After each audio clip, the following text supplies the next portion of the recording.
Hello. देखिए, अभी मैं जो शुरू किया हूँ सब्जेक्ट वर्ब एग्रीमेंट, और जो इसके पिछले वीडियो में मैंने दिया था सब्जेक्ट वर्ब एग्रीमेंट पार्ट 1 दिया था, पार्ट 1। और सबसे पहली बात ये रही कि बहुत भी ऐसे स्टूडेंट्स हैं, या स्टूडेंट हो या कोई भी, इंग्लिश के बिना कोई चारा है नहीं। और ये ऐसा टॉपिक्स है, सब्जेक्ट वर्ब एग्रीमेंट, इसका एक नाम और है सिंटैक्स। क्या लिख दिया? सिंटैक्स। इसको सब्जेक्ट वर्ब कॉन्कॉर्ड भी कहते हैं। कहने का मतलब है कि सब्जेक्ट का मतलब कर्ता काम करने वाला। तो काम करने वाला का मतलब क्या होता है कि उसके साथ कौन सा हम शब्द और लगाएं, जो सहायक क्रिया कहते हैं। जैसे कि मैं छोटी सी बात कहता हूँ आपसे कि क्या सीता जाता है, क्या ये सही बात है? राम जाती है, सही बात है? गाय घास चर रहा है, सही बात है? नहीं है। तो क्या होगा? गाय घास चर रही है, राम जा रहा है, सीता गीत गा रही है। तो जैसे कि पहले वीडियो में दे रखा हूँ, अब मैं विशेष नहीं बोलूँगा, मैं आगे बढ़ूँगा। पहले वीडियो में क्या दे रखा हूँ कि जब सब्जेक्ट सिंगुलर तो मेरा वर्ब भी सिंगुलर। जब सब्जेक्ट सिंगुलर तो वर्ब भी सिंगुलर होता है, और जब सब्जेक्ट प्लुरल तो वर्ब भी प्लुरल होता है। मेरे पीछे वीडियोज में सब है, इसलिए मैं नहीं लिख रहा हूँ इस पर, मैं इसके आगे की बात लिखूँगा। रिपीट कर रहा हूँ कि सब्जेक्ट सिंगुलर होता है, कर्ता तो वर्ब भी सिंगुलर होता है। लिखने को अभी लिख सकता हूँ, लेकिन लिख नहीं रहा हूँ। और जब सब्जेक्ट प्लुरल होता है तो वर्ब भी प्लुरल होता है। Rule number one,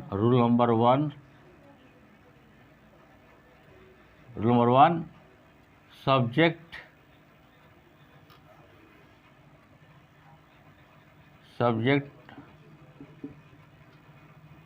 singular, verb singular मतलब V5। वर्ब सिंगुलर कौन होता है? जो वर्ब 5 होता है। सब्जेक्ट प्लुरल, वर्ब प्लुरल मतलब V1। मैं टेक्निकली अपने इंस्टीट्यूट में ही पढ़ाता हूँ। मेरा institute Sahebganj, district Muzaffarpur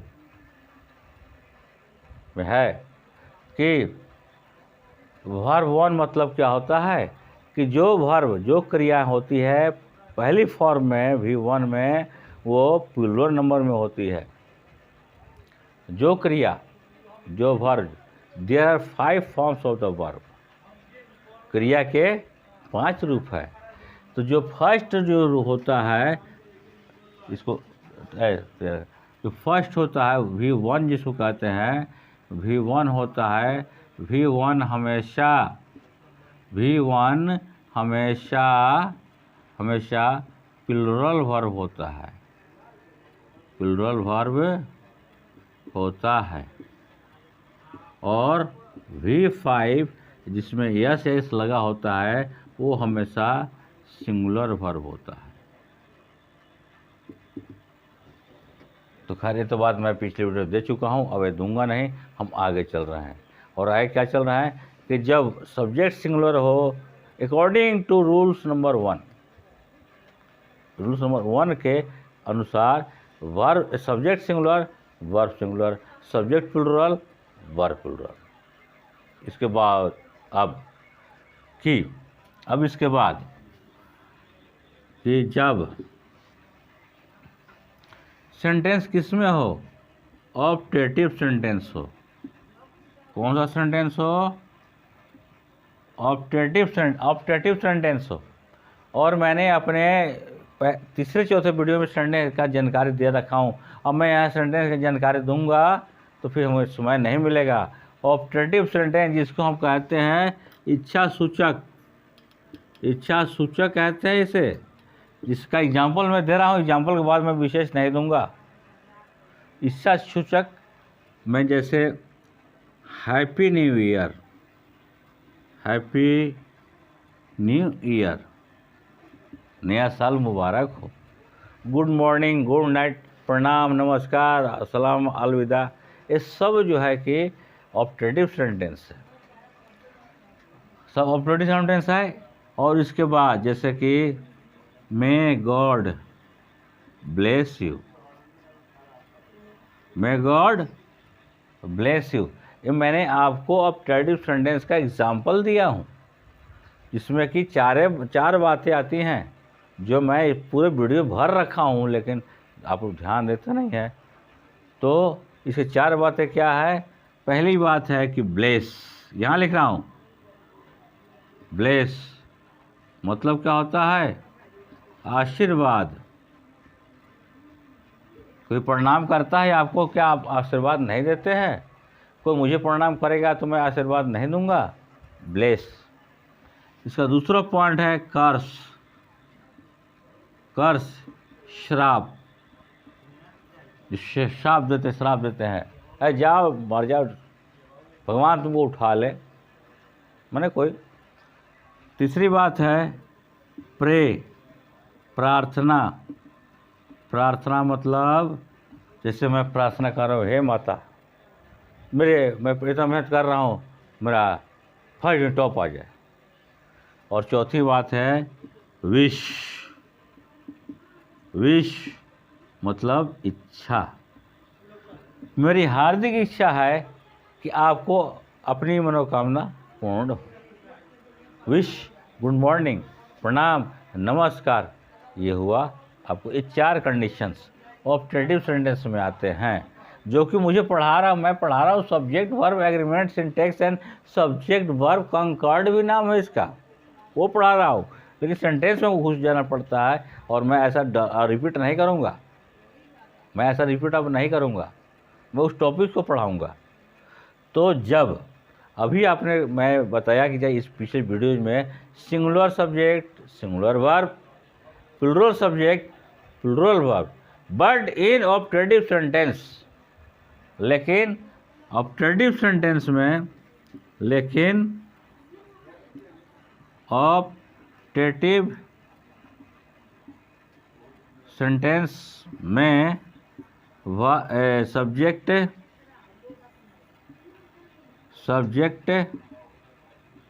singular होता है, सिंगुलर होता है, लेकिन वर्ब प्लूरल होता है। और आप जितने लोग वीडियो मेरा देख रहे हैं या देखेंगे, पहले आप लोग बताएंगे वर्ब 1 क्या होता है? Verb 1 plural singular, verb 1 singular होता है प्लूरल होता है? वर्ब, स्टूडेंट कह रहा है कि वर्ब जो 1 होता है वो हमेशा, और उसको अगर सिंगुलर बनाना है तो क्या करेंगे? वर्ब में यस या ईएस जोड़ते हैं तो मेरा वर्ब सिंगुलर बन जाता है। तो जब आप इस बात को माइंड कर लीजिएगा तो आपके लिए सब्जेक्ट वर्ब एग्रीमेंट या सिंटैक्स या सब्जेक्ट कंकॉर्ड में कोई समस्या, कोई दिक्कत नहीं है कि जो ऑप्टेटिव सेंटेंस में सब्जेक्ट सिंगुलर होता है लेकिन वर्ब प्लूरल होता है। जैसे एग्जाम्पल देखिए, एग्जाम्पल क्या है कि God save the king, God save the king, जो साइन ऑफ एक्सक्लेमेशन। तो गॉड क्या है? गॉड सिंगुलर नंबर है, आप जानते हैं गॉड इज 1, ईश्वर एक है। तो गॉड, जो हिंदुओं में तो देवी देवता लाखों करोड़ों है, लेकिन ईश्वर नाम गॉड जो कहते हैं वो क्या है? वो एक ही है, सिंगुलर है। लेकिन वर्ब देखिए V1 है, तो V1 वर्ब है, तो वर्ब V1 का मतलब क्या है? वर्ब प्लूरल है, लेकिन but in which sentence? In optative sentence, but in not a affirmative negative.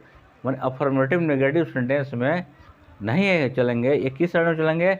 Optative, optative sentence. अगर देखिए मैं आप लोगों को जब से मैं 8 महीने से वीडियो बना रहा हूँ और मेरे वीडियो 74-75 चल रहे हैं, मैं आप लोग बार बार कहता हूँ कि जो मैं पढ़ा रहा हूँ, जबकि बहुत लोग, लाखों लोग इंग्लिश पढ़ा रहे हैं, बहुत ऐसे ऐसे नाम आ रहे हैं, वो भी उन लोग का हाई फाई क्या कहते हैं सब्सक्राइबर और व्यूअर्स चल रहे हैं। जो मेरे पास कुछ नहीं है, लेकिन जो मैं पढ़ा रहा हूँ इस पर आप लोग ध्यान नहीं दे रहे हैं। मैं टू द पॉइंट आप लोगों को दे रहा हूँ। खैर इसके वाले ये कोई बात नहीं है। तो जब ऑप्टेटिव सेंटेंस होता है तो ऑप्टेटिव सेंटेंस में सब्जेक्ट सिंगुलर होता है और वर्ब प्लूरल होता है according to rules number 2। First rules में क्या था कि subject singular, verb singular, subject plural, verb plural. Second topic में सब्जेक्ट सिंगुलर होते हुए वर्ब प्लूरल किस सेंटेंस में? ऑप्टेटिव सेंटेंस में। जो मैं बोल रहा हूँ सुनकर ही आपको याद हो जाएगी। अब मैं चल रहा हूँ, सारे बोर्ड पे है, आपको समझा दिया कि जब ऑप्टेटिव सेंटेंस हो good morning, good night, may God bless you, may you happy, may you live long, तो ऐसे में सब्जेक्ट सिंगुलर होता है, फिर भी वर्ब हमारा प्लूरल माने की भी वन लगता है। अब हम चलते हैं कि सब्जेक्ट सिंगुलर है फिर भी जो है कि वर्ब प्लूरल लगता है, मैं उस पर चल रहा हूँ।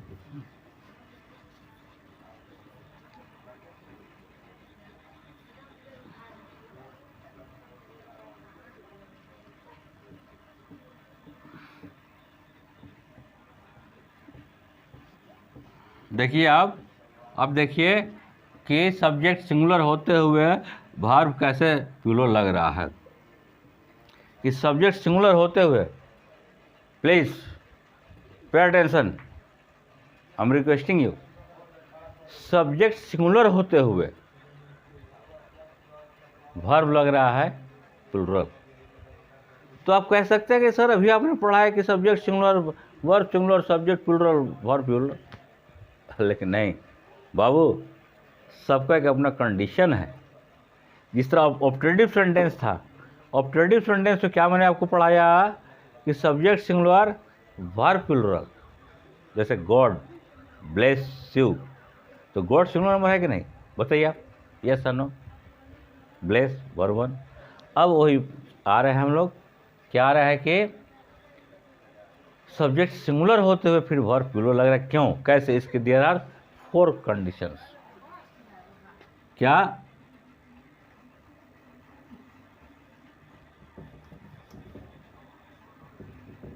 एज if I wish,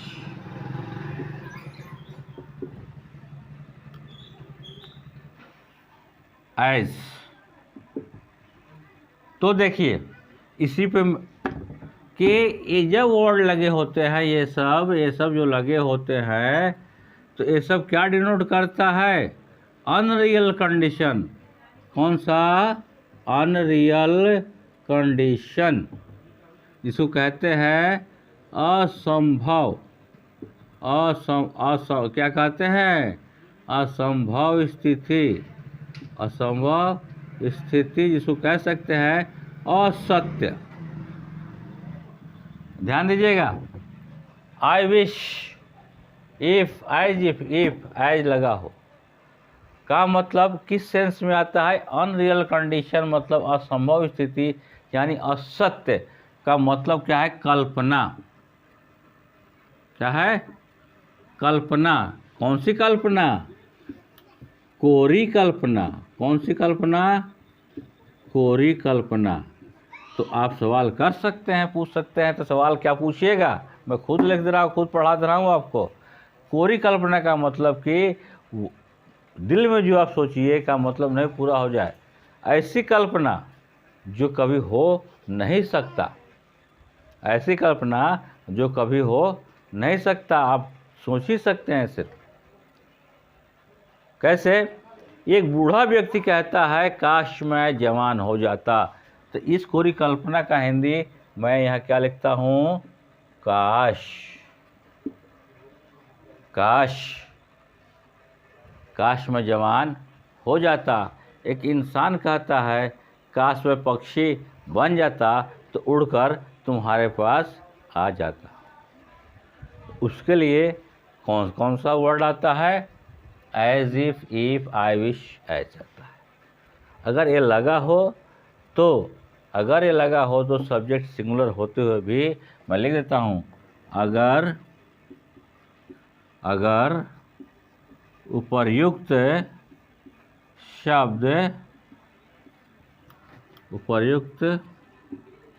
शब्द लगे हो तो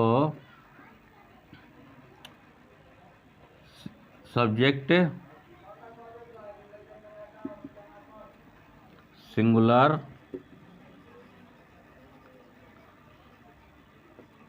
होते हुए वर्ब प्लूरल प्रयुक्त होते हैं।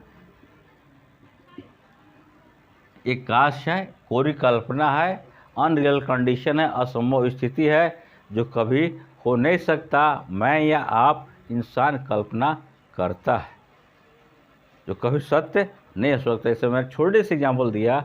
एक बूढ़ा व्यक्ति कहता है काश वह बच्चा बन जाता, तो काश का इंग्लिश इसी में है, आई विश। कैसे? I wish I dash baby. I wish, मेरी इच्छा है कि मैं, तो ये सेंटेंस क्या कर रहा है? ऐसे नहीं कह रहा है, ये सेंटेंस कह रहा है काश मैं देखिए आई, ये बेबी, कि मैं बच्चा बन जाता, तो आई विश लगा हुआ है। आई विश मेरी काश, आई विश का मतलब क्या होता है? काश, काश वो बच्चा बन जाता। तो आई के साथ जानते हैं एम या वाइज लगेगा, लेकिन इसके साथ क्या लग जाएगा? वेयर। क्यों? कि अनरियल कंडीशन में है। तो आप कह सकते हैं कि सर ये अनरियल कंडीशन कैसे है? तो ये बता रहा है कि मैं अनरियल कंडीशन में हूँ। कल्पना कुछ भी कोई कर सकता है। काश मैं आकाश में उड़ता, काश मैं दुनिया का सबसे धनी व्यक्ति बन जाता, काश मैं सचिन तेंदुलकर बन जाता, काश मैं अमिताभ बच्चन बन जाता। तो अमिताभ तो बन सकते हैं, उनके तरह कलाकारी कर सकते हैं, लेकिन उनके तरह पर्सनालिटी है आपकी जो आपको कोई कह दे कि अमिताभ बच्चन है? नहीं। तो यह अनरियल कंडीशन हुआ। तो यही जब अब मैं ज़्यादा टॉपिक एक टॉपिक दूंगा। अब ये हो गया पार्ट 1, नहीं ये पार्ट 2 ना है, ये पार्ट 2 चल रहा है। ये सब्जेक्ट वर्ब एग्रीमेंट का कि ऑप्टेटिव सेंटेंस जो अभी मैं बताया, तो ऑप्टेटिव सेंटेंस में verb subject singular, verb plural और पूरी कल्पना, या if eyes if I wish as I. तो ये इसका मतलब काश, काश मैं ऐसा होता। जब मैं ही खुद पढ़ा रहा हूँ तो जो वक्त भी गुजर गया, तो क्या इंसान वो वक्त वापस आएगा? बताइए आप, नहीं आएगा। इन्हें कल्पना कर सकते हैं, ओ ऐसा होता ना तो हमको ऐसा दिक्कत नहीं होता, मुझे ऐसा सर्विस इतना पढ़ा लिखा कागज नहीं मिला, ऐसा नहीं होना चाहिए। तो इसमें भी सब्जेक्ट सिंगुलर होता है, लेकिन वर्ब हमारा प्लूरल होता है। तो आज का टॉपिक 2 टॉपिक्स रहा, optative sentence, subject singular, verb plural. अभी आया काश, आई विश आई इफ, जो कि बहुत स्टूडेंट आज ही मेरे ही कोचिंग में, मेरा कोचिंग नाम है इंग्लिश पॉइंट कोचिंग सेंटर नाम है, साहेबगंज, डिस्ट्रिक्ट मुजफ्फरपुर। स्टूडेंट पूछ दिया है, जो स्टूडेंट पढ़ा रहे थे, स्टूडेंट का सर आई के साथ तो एम लगता है, आई के साथ वाई लगता है, आप वेयर लगा रहे हैं, लगा नहीं रहे हैं कि लगता है कैसे? Please wait for some time, मैं चल रहा हूँ, अभी चल रहा हूँ कि subject singular, verb singular, subject plural, verb plural. अब मैं वहाँ पर चलूँगा कि सब्जेक्ट सिंगुलर, वर्ब प्लूरल। तब मैं वहाँ लाया, तब समझाया कि ऑप्टेटिव सेंटेंस में सब्जेक्ट सिंगुलर होता है, वर्ब प्लूरल, और जहाँ काश अनरियल कंडीशन आ जाती है तो इसका पहचान है एज इफ आई विश, तो सब्जेक्ट सिंगुलर होते हुए वर्ब प्लूरल होता है। ये डिक्लेयर अंडरस्टैंड? यस सर ताली गड़गड़ाहट। तो जो क्लास आज यहीं तक क्लास है, फिर मैं नेक्स्ट क्लास दूंगा। कैसे क्या दूंगा कि देखने में क्या लगता है, देखने में क्या लगता है, देखने में लगता है कि प्लूरल है, लगता है सिंगुलर, देखने में लगता है सिंगुलर है, लगता है प्लूरल, बट वाई क्यों कैसा लगता है भाई? वो सब रीजन्स सब इसमें है। अब जैसे कहने का मतलब, पेयर ऑफ शूज, शूज दो होते हैं, सीजर्स दो होते हैं, ब्लेड, ये सब पॉइंट है। और एक बात, the number of, A number of, तो खैर एक क्लू दे रहा हूँ, अब आगे नहीं पढ़ाऊँगा, बस इतना ही तक रहेगा कि आज मैंने ऑप्टेटिव पढ़ाया और आई विश वाला पढ़ाया, काश वाला, कि subject singular verb plural, subject singular verb plural, ऐसे में आपको स्टडी करना है। बस इतना पर फोकस करना है आपको कि ऐसे होने के बावजूद, जबकि पॉइंट नंबर 1 कहता है कि सब्जेक्ट सिंगुलर तो वर्ब सिंगुलर, सब्जेक्ट प्लूरल तो वर्ब प्लूरल, लेकिन ऐसी स्थिति में खुद मैं मुझसे ही कल भी और आज भी स्टूडेंट पूछ दिए कि सर कि जब आई वाज होता है तो यहाँ देखते हैं कि I wish I were a king. Don't worry relax रहता हूँ, तो क्लियर कराया हूँ। जैसे मे गॉड ब्लेस यू, वहाँ भी स्टूडेंट कर दिया कि सर गॉड तो सिंगुलर नंबर है, फिर wait God bless you, bless भी 1 है, ये तो प्लूरल नंबर है, ये कैसे? तो मैं इसमें बाबू बेटे प्यारे स्टूडेंट्स, ये ऑप्टेटिव सेंटेंस, ये अफर्मेटिव नेगेटिव इंट्रोगेटिव नेगेटिव लू सेंटेंस से नहीं है। अफर्मेटिव उस सेंटेंस से अलग है। आई के साथ एम, आई के साथ वाज लगता है, अफर्मेटिव नेगेटिव इंट्रोगेटिव में लगता है, यहाँ नहीं लगेगा, यहाँ उसका कंडीशन अलग है। क्या वाह सर, स्टेप ऐसे दीजिए। आप वो लोग कहे कि सर हम लोग समझ गए विगन सर कि English is not a difficult subject, English is very very easy subject, but you have I have follow it. तो आज इतना ही रहेगा ऑप्टेटिव और आई विश वाला, फिर नेक्स्ट वीडियो में दूंगा मैं। Wish you good luck.